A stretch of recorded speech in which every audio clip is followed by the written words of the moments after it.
Welcome to Books and the World, a production of the Cape Cod Writers Center.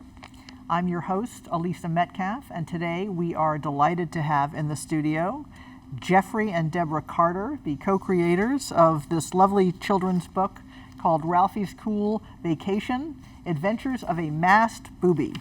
Thank you. So, welcome. Thank you. What was the inspiration for this book? Well, I am an 8th grade special education teacher in the town of Sandwich, and exactly a year and 364 days ago, we went on a field trip to the Wellfleet Wildlife Facility there. That exact same day is the day that a juvenile masked booby landed on LeConte Hollow Beach in Wellfleet.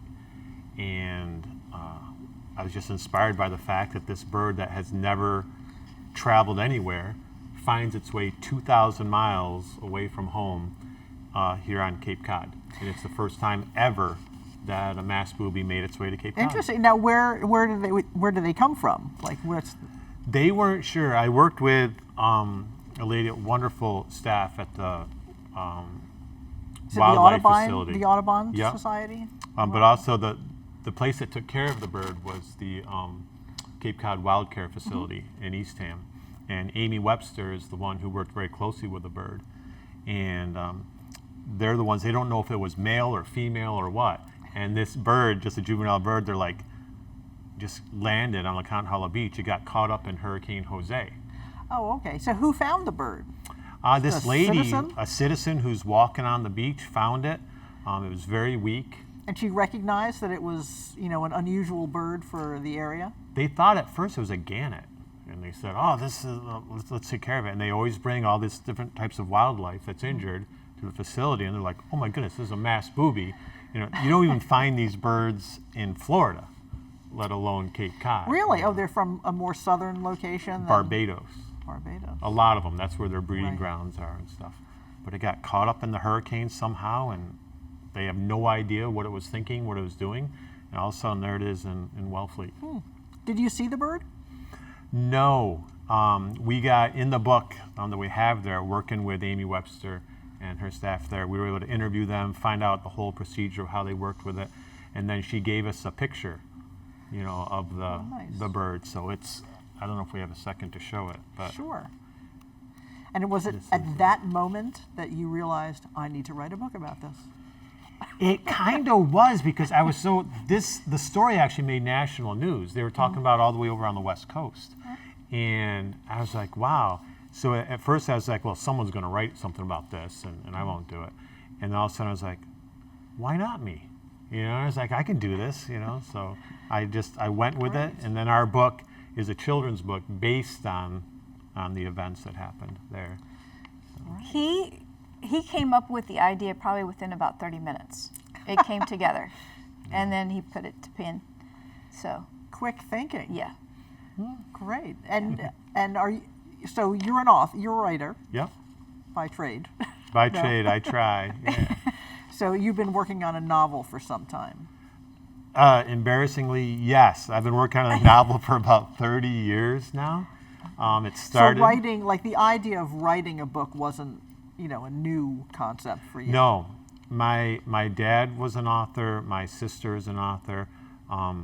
They both love writing. I was not a reader when I was younger, and I'd rather be outside playing sports. Me too. Yeah. Than reading a book. But then I just thought, how I wanted to know, what was this bird thinking? Then you start thinking about the whole thing started going wild about, do they have feelings? Do they have instincts?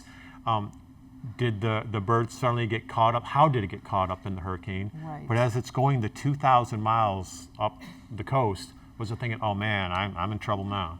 Or what was it thinking? Right. I just want to know. So. Well, we have had, a couple of things. There was a manatee that came up a few Yeah. years ago, and I think a pelican also landed here. I mean, Wildcare has some interesting stories too. They Yeah. had some things. So, occasionally it does happen. So at what point did you decide that Deborah should do the art for this book? My wife is very, very talented. She's very humble. She's an art teacher. I'll let her talk more about that and stuff. But for my other book, my Great American Novel that I've been working on for 30 years. I said, oh, Deb, I want to have you draw some illustrations for us. So she started drawing stuff for that. And then I said, wow, you're really good. And suddenly I said, ooh, I've got an idea for this book. And she's an art teacher, and she just said, hey, let me give it a shot. Yeah. So Deborah, what's your background with the arts? It's a myriad of things. I have a degree in accounting, but I haven't really used that much. So as the money is rolling in from sales of the books, I can keep track of it, right? Okay, great. We're ready. We're prepared to keep track of Terrific. it.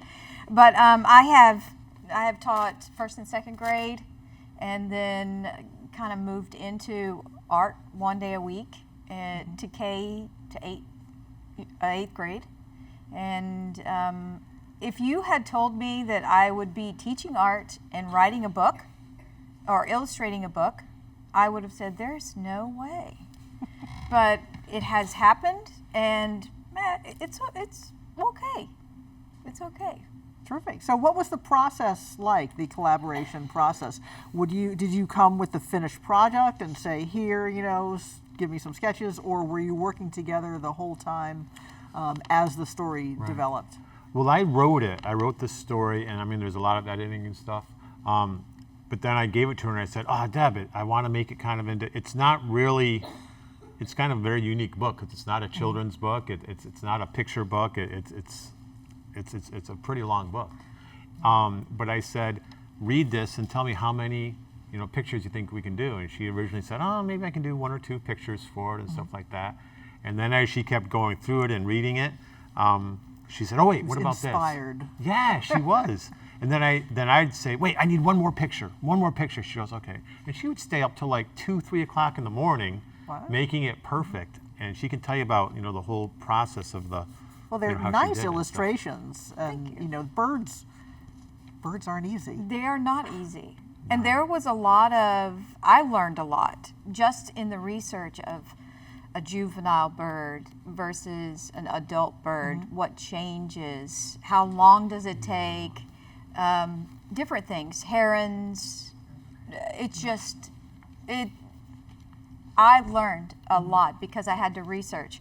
And there's one point in here where Ralphie's on a turtle, and we were going to put him on a buoy for this part of the story. And we were in our research, we found out that there aren't any buoys in Barbados. They're just not. It doesn't happen. Right.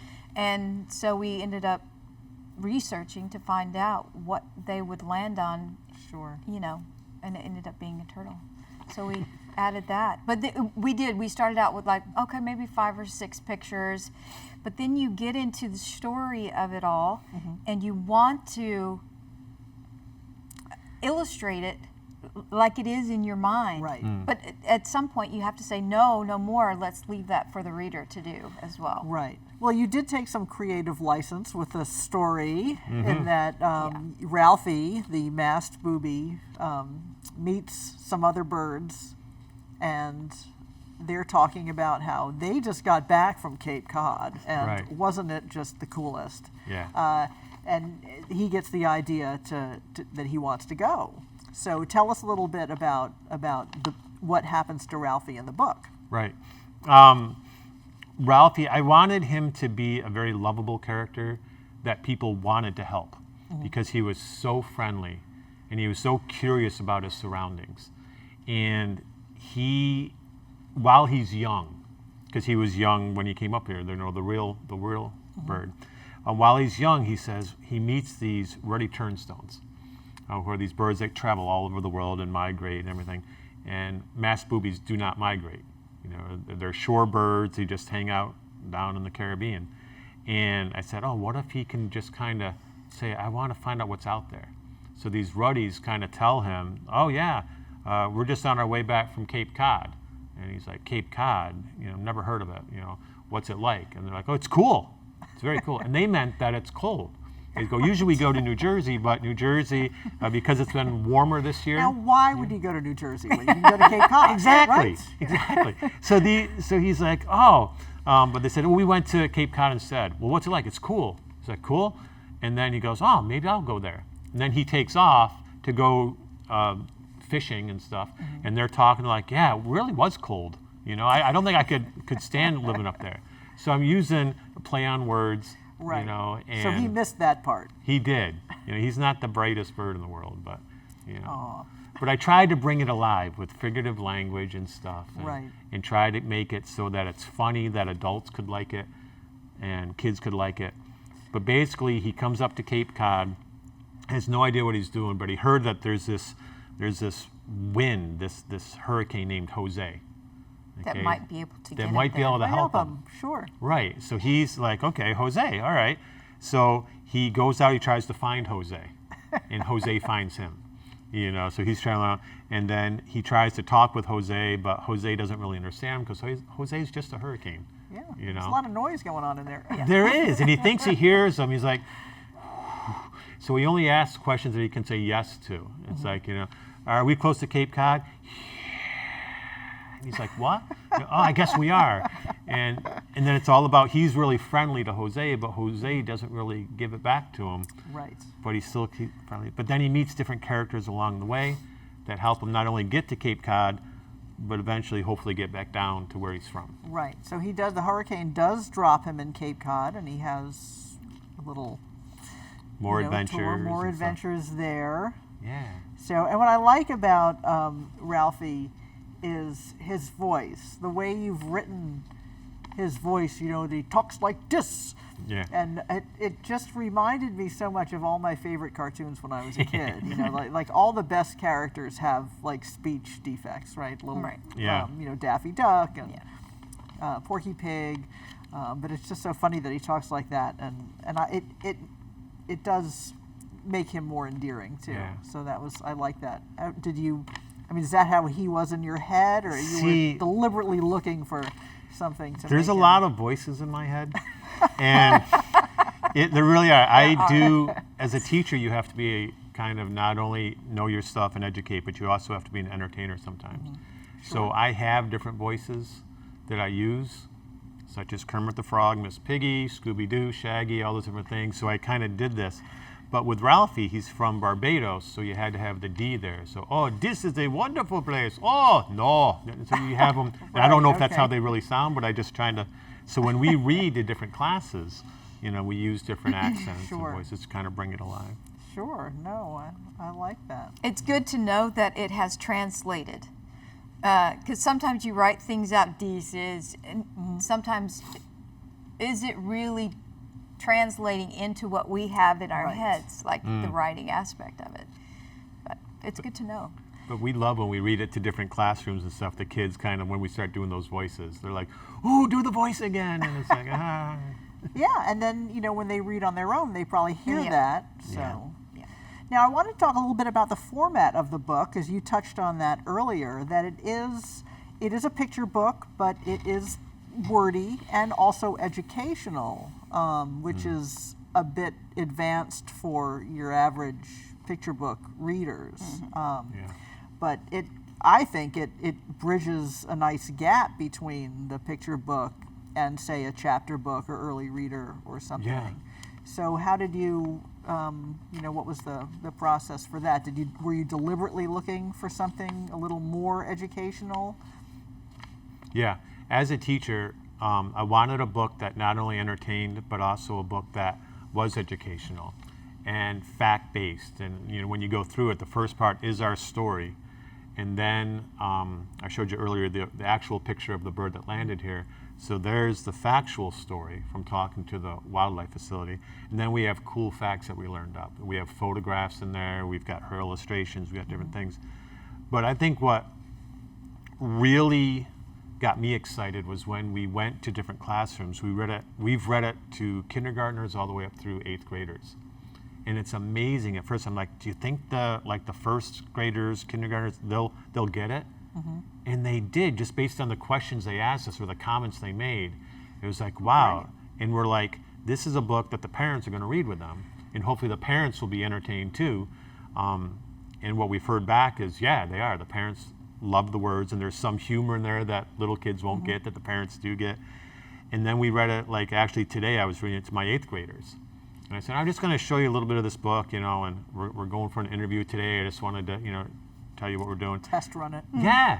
And they were like, Mr. Carter, can you keep reading? We want to know more about it. And they were all into it and asking questions about the whole thing. So I kind of like that it's unique. That it, Yeah. we talked about maybe making it a chapter book and stuff, but, Right.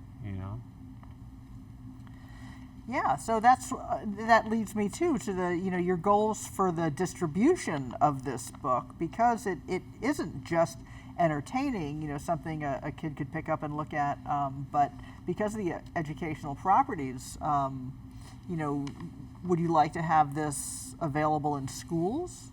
Yeah, we're actually, this past summer I talked to our superintendent, and we're trying And to what's the give school again? Sandwich, Sandwich. right here on the Cape. And like I said, we've gone to a 4th grade classroom in the past. We've gone to 1st and 2nd grade classrooms. All on Cape Cod? Yeah. In Sandwich, in 2nd grade, they're studying Birds. the birds. And in 6th grade, they study the weather. So they're like, oh, let's do it at all these grades. So I'm currently working with some teachers now to have us go in, and Deb could do an art lesson. We could do science lessons. We could do all sorts of the writing process, everything. So That's great. You covered a whole lot there. Yeah. try, yeah. Sure. So you're both busy people. You both have Regular jobs. regular jobs. What was it like trying to put this together? Did where did you find space to work in your house, and how did you make a timeline, or was it just trying to, whenever you had a minute, try to put things together? Do you want me to start? Sure. All right. I get my best thoughts. I'm a manager. I've been there for 20 years now at Sandwich Mini Golf in Sandwich, which, if you remember, they In also... addition to teaching and writing. Oh, yeah, and tutoring and all that sort of stuff. So I did stuff. But if you remember, Sandwich Mini Golf, a story was written about a seal that made it up through the, what do you call it, little waterway Waterways. that comes up there and Oh, got really? stuck Oh, I don't because it was remember going that. to the fish hatchery. So all those things. But when I'm there, in our book, we also have all these birds from Cape Cod. We've got ospreys, herons, all these different creatures that you'd see on Cape Cod. Right. So I see them all the time down at Sandwich Mini Golf. These beautiful creatures. But Oh, that's the actual birds, not just replicas for Right, the the real mini birds, golf. yeah. Oh, the real birds come and yeah, play and golf. well, they're not that good, but no, they come. But what happens is you're busy all during the day doing Yeah. different stuff, taking care of the golf course. But then when it gets quieter at night, that's when I get my inspiration to write and stuff. So what I do is I take some of the golf cards, the cards there, scorecards, because I'm not organized enough to have all this, paper and stuff with me. I just start writing down thoughts and ideas, then bring it home. Deb and I will talk about it and stuff. Then I'll put it on the computer, and then I go to bed. And if I'm right, you do most of your best artwork at night when the house is quiet. I've gone to sleep, everything's quiet, and then that's when she does a lot of the artwork and a lot of the different Right. things. So. And that's how the magic was made. That's how the magic was made. But a lot of studying went into the different birds, like there's a hermit crab. It's just the ruddy turnstones, the different kinds of birds, the markings, the whatever. So there was some learning to be had on my part, just to be semi-accurate. It's not exact, but so that you could recognize that, okay, in the beginning of the book, Ralphie is a juvenile. At the end of the book, he's an adult.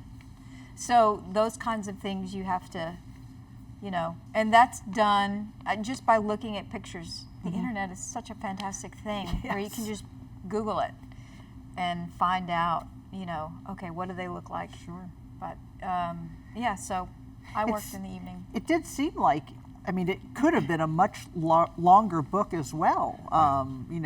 That the possibilities were endless for, he could have done a whole tour of Cape Cod. And, it's great that it he lands in Cape Cod. It's very relevant to, our local community. So, A lot of the kids, after reading, are you going to write another one? Yes. Maybe different adventure or whatever. right. But Do you who have knows? the taste now for children's books? We do. My first book that I wrote, the Great American Novel, there is basically about, I'm a special education teacher, and it's about a boy growing up with special needs back in the 1850s, and adventures that he goes on and stuff. And This is an adult novel, though. this is an adult novel with a main character who's about 13, 14 years old. But that's all coming about, and that's my true passion, is doing that. And this book came along just because we went on a field trip with some 8th graders, and suddenly it's happening. And it's like, whoa. And so I realized how much I enjoy just writing and the whole process and seeing it go down. It took probably, 6 months from beginning to end for this book. Yep.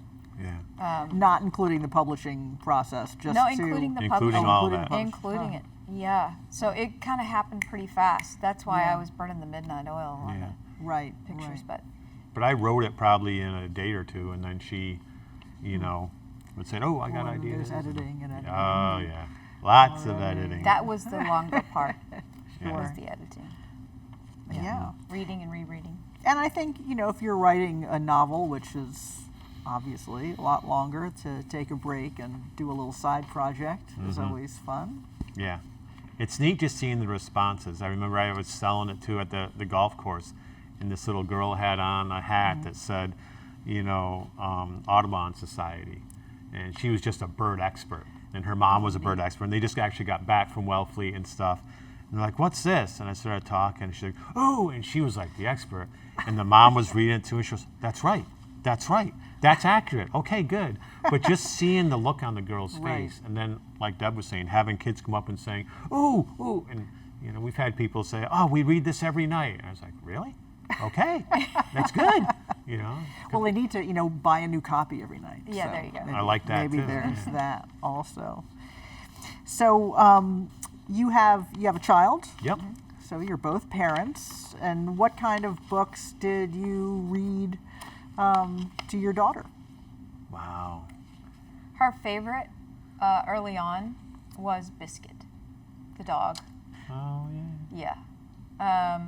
I like Jan Brett because of the illustrations. And there's a lot of rhyme there too. Right. But yeah, I would say her favorite was Biscuit. We were always reading to her. We knew the importance of reading, and that kind of is what inspired the book. Is Right. Abby is a reluctant reader. Was. Was a reluctant reader. Now she has to read all the time for school. She's now a sophomore up at Simmons University, so she's reading all this stuff. But she was a reluctant reader, and I said, I want to kind of create a book that's gonna grab them through, like I said earlier, figurative language and powerful drawings and illustrations, and just a great story that would draw her in. And those are the types of books that I think kids get into. And we would go up, like we build a tree fort, and we'd go up there and camp out sometimes and bring up these different books and stuff, Dr. Seuss, whatever, and read those with her. Nice. Yeah, I think it is like a really nice blend. There's something in there for everybody. It's got the personality of Ralphie, and his lovable way to grab the younger readers, and then you kind of slip in some good factual information there, and then in the back is there are factual things about the masked boobies' actual Little trip things. to Cape Cod. Yeah, like little thing, the trip, but also we put in facts there. We put a section in cool facts. And my daughter, who's a photographer, she's won awards for her photography and stuff. She took pictures of osprey and of great blue heron and stuff. Those are in the book. But then like little facts that we didn't know before, like when the masked boobies have their babies, there could be 3 or 4 eggs, but the first one that hatches actually kicks out the other ones. Wow. You know what I mean? So it's there by itself. It's like, no. So they usually only have one offspring. Interesting. Well, it's a great story. So you love storytelling. You're good at it, apparently. Do you think that we're losing the art of storytelling in this country a little bit? I With think the so. screens and everything? I do. And I think we're losing the attention that goes with the storytelling. kids are so instantaneous. I don't find that they want to sit to engage with someone for very long, because it's not interesting enough. So they're not engaged in the story, or they're not familiar enough with storytelling to, use that kind of. You understand what I'm trying to say? It's kind of hard to articulate, but Right. Yeah. They want the interaction, they some want kind of and physical, yeah, like either game playing. or- yes. Right. yeah. Today, our English teacher is introducing on Monday, the 8th grade is actually going to start reading The Outsiders by S.E. Hinton. Oh, okay. Yep. And you'd be amazed how many kids came around and said, I don't need to read it. I've already seen the movie. And you're trying to convince them, no, it's a little bit different. No, you need to pick it up and stuff. And a lot of times kids are, students that I work with, they have audiobooks and stuff. And it's Yep. like, no, I want you to pick it up. I want you to touch it. I want you to Right. look at the different things that go through this and just escape to this story. So I definitely think we're losing. Great. Well, we just have another minute left. Where can people find this book, or maybe find more information about you guys on a website? Yeah. Is there? Are We you have our own on social website, media? author Jeffrey Carter, JEFFERY.com, and we try to update that as much as possible. We're in a bunch of different places around Cape Cod. We've Like been in bookstores, Yeah. brick and mortar bookstores. We've been in Titcomb's, in Sandwich. We're out at the Cape Cod Visitor Center. We've talked about them. The Red Barn.